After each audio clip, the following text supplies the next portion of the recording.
नमस्कार, एक बार फिर से स्वागत है आपका भारत न्यूज़ में। और आज एक बार फिर से हम मौजूद हैं खास राजनीतिक चर्चा के लिए। आगामी समय में लोकसभा चुनाव पूरे देश में होने जाएंगे और लोग एक बार फिर से अपने प्रधानमंत्री के रूप में एक नेता का चुनाव करेंगे। अब चाहे वो नेता वर्तमान में जो प्रधानमंत्री हैं नरेंद्र मोदी हो या विपक्ष का कोई और अन्य उम्मीदवार। फिलहाल राजनीतिक चर्चा के लिए आज मेरे साथ भाजपा के वरिष्ठ नेता पवन मावी मौजूद हैं, जिनसे बातचीत करते हैं। इनके बारे में आपको बता दें, कई बार हमने आपको इनसे रूबरू कराया है। इनकी धर्मपत्नी जिला पंचायत अध्यक्ष गाजियाबाद से रही हैं और अब आगामी समय को लेकर इनकी क्या तैयारियां हैं, क्या इनके विचार हैं, इनसे जानने की कोशिश करते हैं। पवन जी, बहुत बहुत स्वागत है। नमस्कार। सबसे पहले धन्यवाद भारत न्यूज़ चैनल के लिए कि आप लोग आज इंटरव्यू के लिए आए। बहुत बहुत धन्यवाद आप लोगों का।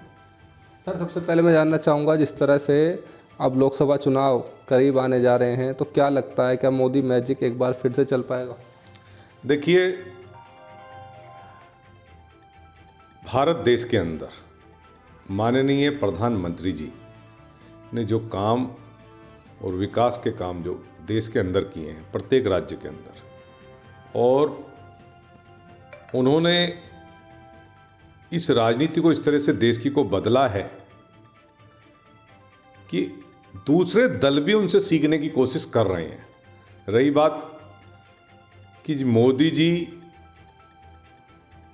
ऐसे नेता हैं जिनको पूरा देश पसंद करता है और आने वाले लोकसभा के चुनाव में यह रिजल्ट देखने को मिलेगा।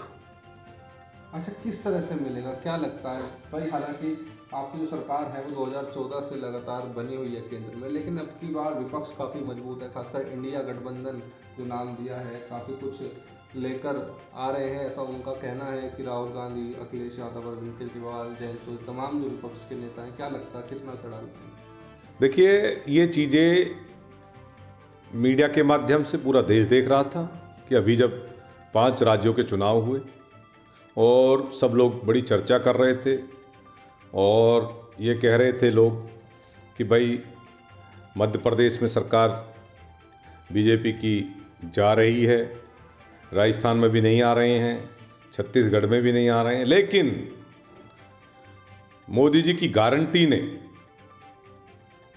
मोदी जी के विश्वास ने, और जो नौजवानों में, खासकर नौजवान देश का जितना भी है, वो आज मोदी जी को इतना पसंद कर रहा है कि आज से पहले इतिहास में, देश के इतिहास में किसी नेता को इतना पसंद नहीं किया गया। अच्छा, अब बात करें अगर अब के आंकड़ों की, आपकी भविष्यवाणियां कई बार सही साबित होती हैं, चाहे वो राजनीति को लेकर हो या क्रिकेट मैच को लेकर हो। आप भविष्यवाणियां करते रहते हैं सोशल मीडिया के माध्यम से भी।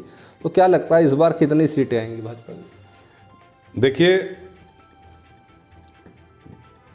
बीजेपी की सीटें 400 और 350 के बीच में रहनी है, ये हमारी भविष्यवाणी है। क्योंकि निरंतर जिस तरीके से देश के अंदर, आज मैं कुछ बातें भी बताना चाहता हूँ आपको। आपने जब ये क्वेश्चन किया है कि भाई भविष्यवाणी तो सब देश के लोग और देश की जनता करेगी, क्योंकि वोट तो उन्हें डालना है, हम लोग तो सिर्फ आकलन कर सकते हैं। आज मैं अपने देश के उन लोगों से कहना चाहता हूं जिनकी सोच ये बन गई है, जो हर समय, ज़्यादा लोग नहीं हैं वो लोग, 100 में से 10-15% लोग हैं जो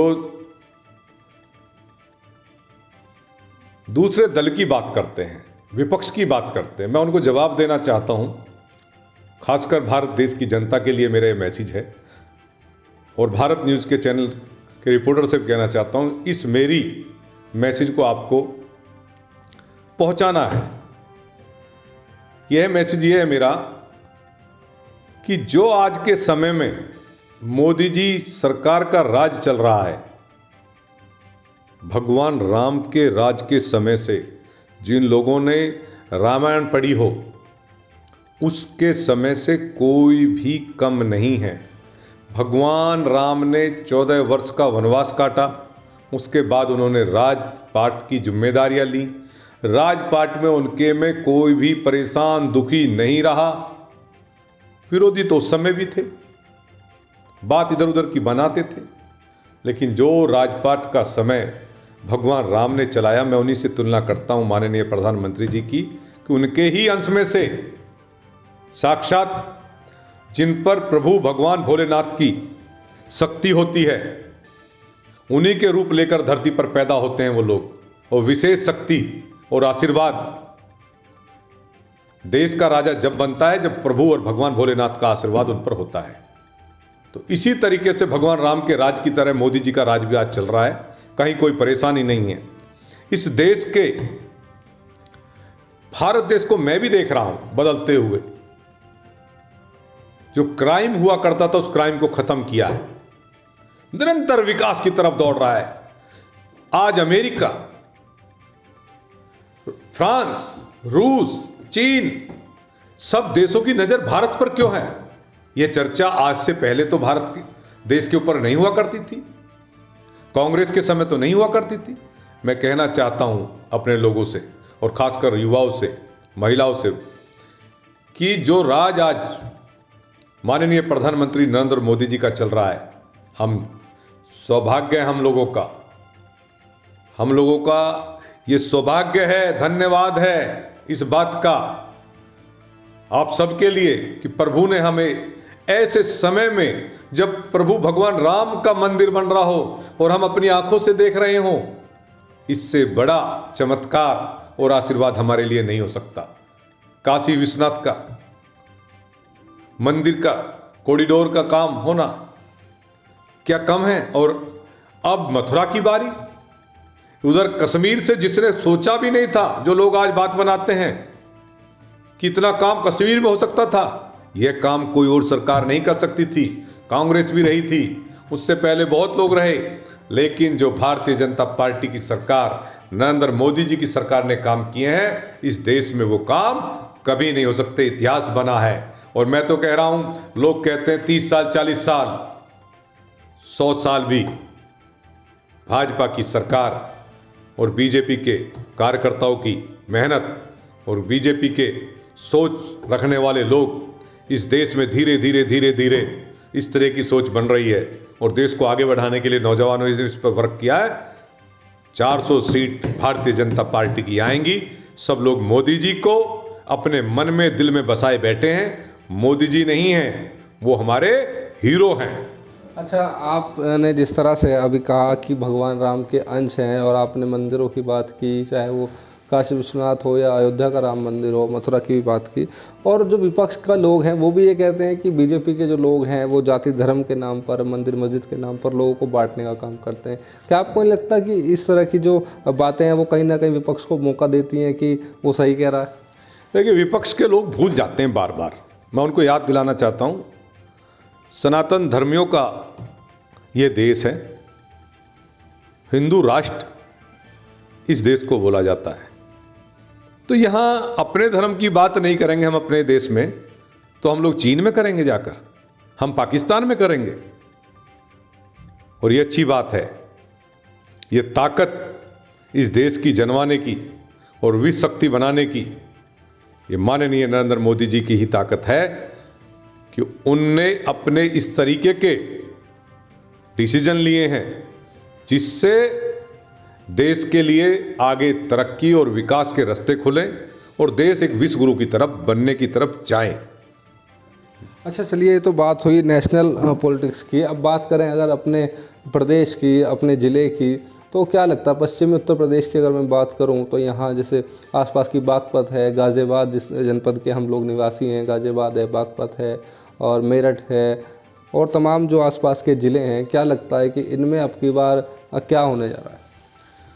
देखिए, लोकसभा के चुनाव पर भारतीय जनता पार्टी ने अपना विजन तैयार करने के लिए हर बूथ पर अपनी तैयारियां शुरू कर दी हैं।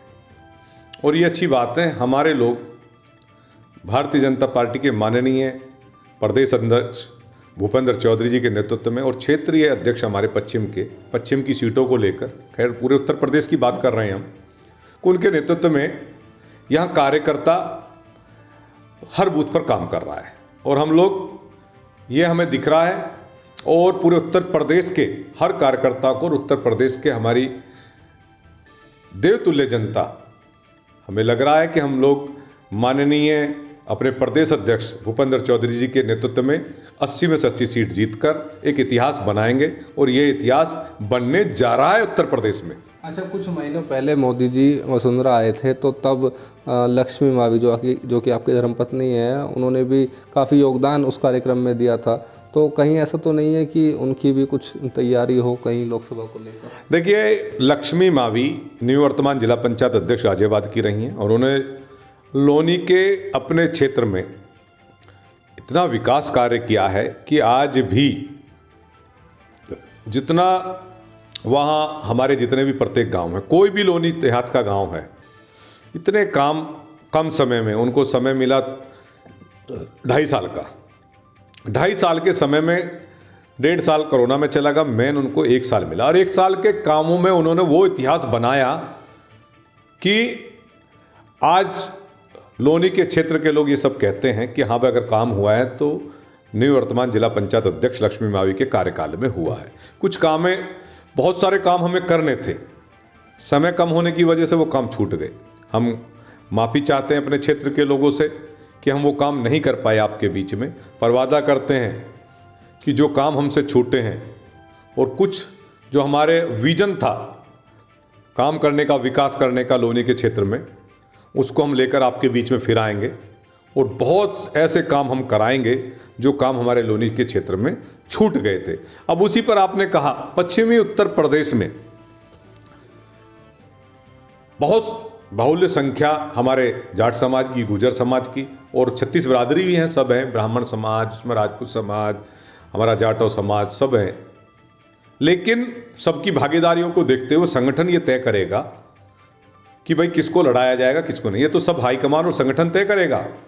हाँ, लेकिन 33% जो आरक्षण महिलाओं का पास हुआ है उसको लेकर, और जो हमें एक चीज़ मोदी जी ने एक मैसेज दिया है मध्य प्रदेश में, राजस्थान में, छत्तीसगढ़ में, कि भाई ये मैसेज इसके माध्यम से ऐसा लगता है कि 65 से कम वर्ष के लोग ही ज़्यादातर लोकसभा के चुनाव लड़ाए जाएंगे। संगठन इसको तय करेगा, ये मेरा कहना नहीं है, ये लोगों में या संगठन में माननीय मोदी जी ने इस तरह की।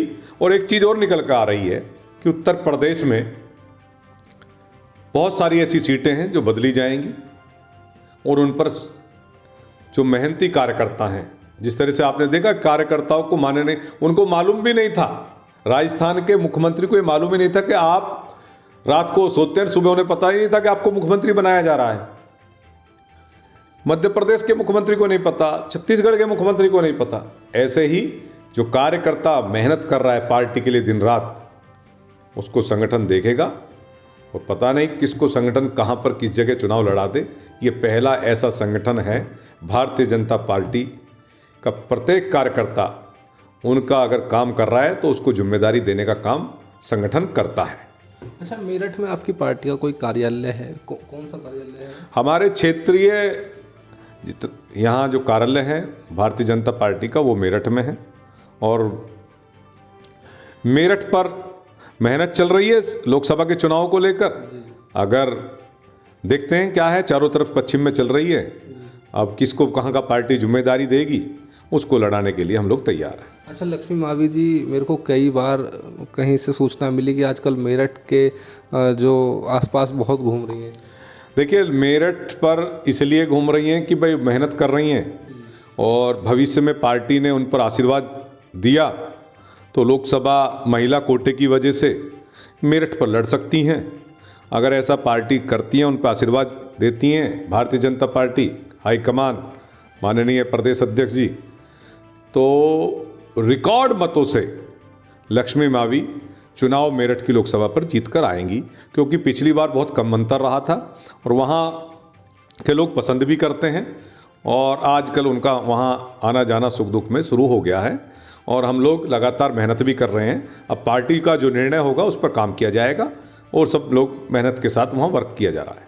अच्छा, तो गाजियाबाद की जब वो अध्यक्ष रही हैं तो गाजियाबाद छोड़ के मेरठ का आना जाना क्यों?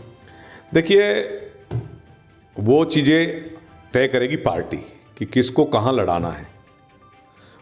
अब मेहनत किसकी कहाँ ज़्यादा होगी, अब मेरठ लड़ाएं, अमरोहा लड़ाएं या कैराना लड़ाएं, बिजनौर लड़ाएं, ये तो पार्टी तय करती है ना। लेकिन पार्टी महिला को अब की बार पश्चिमी उत्तर प्रदेश में, मेरा कहना है कार्यकर्ता होने के नाते कि पश्चिमी उत्तर प्रदेश में ये नहीं है कि लक्ष्मी मावी हो, एक गुर्जर महिला को चुनाव लड़ाया जाए, क्योंकि यहाँ गुर्जर पश्चिमी उत्तर प्रदेश में बहुत संख्या में यहाँ गुर्जर संख्या है। उसको देखते हुए मेरा तो एक कार्यकर्ता के नाते सुझाव है पार्टी को, आगे करना काम पार्टी का है। लड़ाएंगे ठीक है, नहीं लड़ाएंगे तो पार्टी के लिए रात दिन काम करेंगे और लोकसभा के चुनाव में ज़्यादा से ज़्यादा सीटों को जिताने के लिए अपने संगठन के लिए काम करेंगे।